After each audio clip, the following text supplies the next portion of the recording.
15 September 2024 muri Zimbabwe ndangodzoka kwamuri kuti tizivisane musati maenda kuma church kuti kune munhu weZANU-PF akafoira ma modules ku UZ ndobva ada kushandisa chizanu azvina kumira mushe. Like this video tuonesane. Right, pane nyaya iri kutenderera muma streets social media. This guy ari kunzi ameno kutsamba zvanga zvakunyorwa. Nezuro pane nyaya dzakambobuda panapa. Pachitaura nyaya dzimwe dzaibva neku the news walks, dzimwe dzaibuda nekuma platforms akasiyana siyana. Ana hopo chingono vakabuda vachitaura nyaya kuti pama graduates kune mamwe vakatofoira, but because of corruption vakungobvumidzwa kuti nge vachingo graduate spo ipapo. So zvichakadaro takaona ma graduates akawanda vachipasa vachitonzi va graduate vakaona ukatofoira uri ku university maybe unongosinga support ZANU ndo zvinenge zvichitoreva because takaona vazhinji vezANU vachifara zvisingaite. Tisingadedi kutaura mazita mamwe nekuti vamwe vacho vanenge vasina chavanenge vari kunyatsoziva kuti pamwe vakatengerwa. I don't even know, but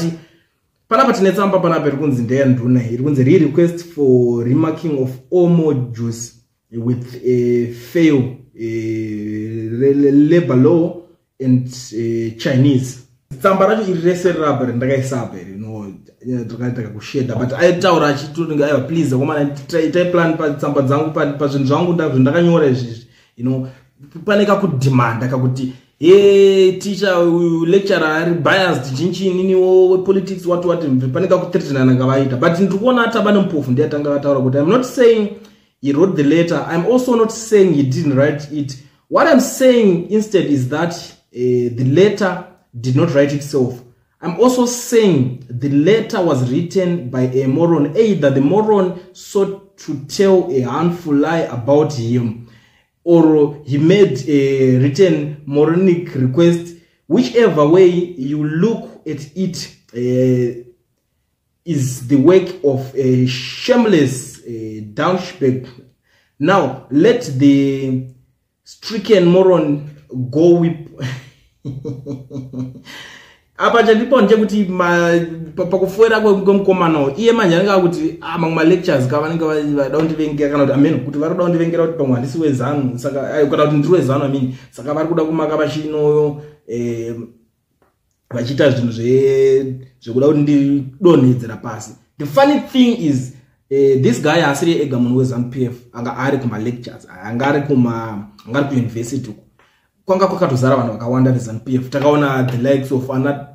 Tafadzwa Mugwadi vakawanda, list racho tikada kuverenga tiripedze vanhu vekutoti almost every gore rega rega uri kunzwa achitora rimwe degree achitora rimwe vari busy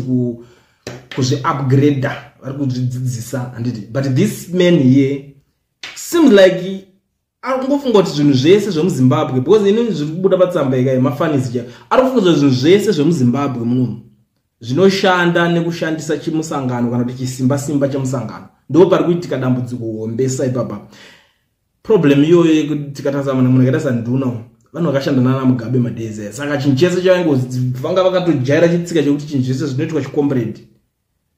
Saka iko zvine zvimanje apa pane this second republic yawe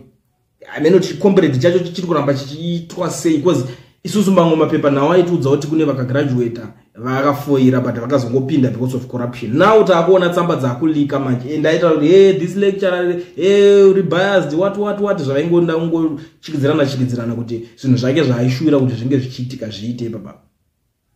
Muri kuona nyaya yacho iri manapo. Saka Dexter ndokunyora tsamba kuti lecturer achikumbira kuti muongorere mapepa edu aisi atidi zvekufoiriswa pa atidi zvekufoiriswa kana tizita didi ndokuisa tsamba wakaita. Zvinhu izvozvo zvinokonzeresa kuti vamwe vanhu vakadzidza nesimba vakaenda kuma university vachishanda nesimba vazoonekwa kunge ma degrees avo asina basa. Zviri kudoredza value yechinhu chinonzi degree because at the end of the day panozongonzi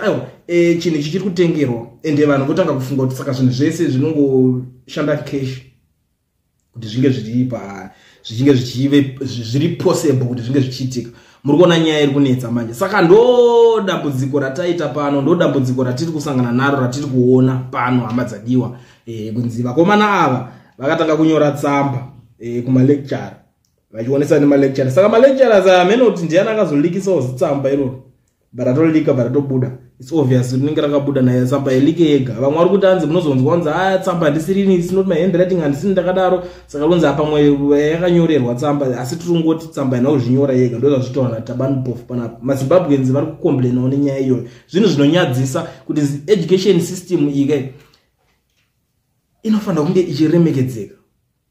ikatanga kutoshayiswa value with the extent ngoti kana munhu wese angoti inini ndiro musangano saka ndakutoida tikada kudaro tese panapa it means kuti munhu wese anokwanisa kungojoina ZANU-PF vaita degree ndizvo zvinenge zvakutoreva. It's not fair. Panda kuti paongororwe something must be done ipapo just panofanira kutangidzwa kana pari kutonzi munhu akanoita zvechikribidi zvoda kuti zvionekwe kuti chii chakaitika. I know kuti hakuna anokwanisa hake kuda kuzvisa musoro vanenge kuti zvine basa rechi yakatopinda saka mamwe mamodules ese akanyora tsamba here kuti apase mamwe acho akamapasa sei chichi zvizhinji zvinenge zvakutaurwa but ininiwo panapa nguva panapa kuti guys ndo zvinhu zviri kuitika muZimbabwe muzonyatsoziva kana pakuzonzi corruption nyika iri kuparadzwa nyika iri kudai so ndo zvinhu zvacho zvine zvichisangana nevanhu izvozvi ndo maproblems ari kusangana nevanhu. A lot is happening. Ma students mamwe akawanda vari kushanda nesimba but because avatori namaresources zacho umwe aritoshaya mari chete yekutongobhadhara mari dzemafees kuti akontinue kuti apedze but anenge atori sharp achitopedza achitorwa masports achirwa chikoro zvekutodaro but mari iri kuzoshayikwa yekuti aite aende achinofinisha zvinhu zvaari kuita ndite mari yashayikwa kudaro rimwe riri kungouyawo riri kutoti iro kuverenga atodi zvitoramba mene kuti nungo here kana kuti kudii kunakidzwa nekurara kana kuti kuva unfocused kufunga kuti everything they deserve it because they are in ZANU-PF now vakusvibisa vamwe vanhu vekuti vanenge vakadzidza nesimba nguva ichasvika yekuti everyone anenge akunzi une degree alright degree rako toni igore rakati ke kwakatengwa madegree gore riro maproblems anenge achikanganisa zvinhu zvakawanda iwa hazisi zvinhu zvokuti tinokwanisa kuzvisekerera zvinhu zvakadaro most of the times ndosaka muchiona hatikwanisi kunyarara kana zvinhu zvakadaro zvichinge zvaitika tinonyararire chi hatikwanisi kunge tichinyarara tichiona zvinhu zvakadaro zvichiitika education system yedu ichikanganiswa ichivhiringidzwa ichipiringishwa nevanhu vanoda kushandisa chichiunhu chemusangano pese pese because takada kuti munhu wese angonoenda ikoko kuuniversity achiti inini nditori munhu wemusangano ime zvinoshanda zvichidaro here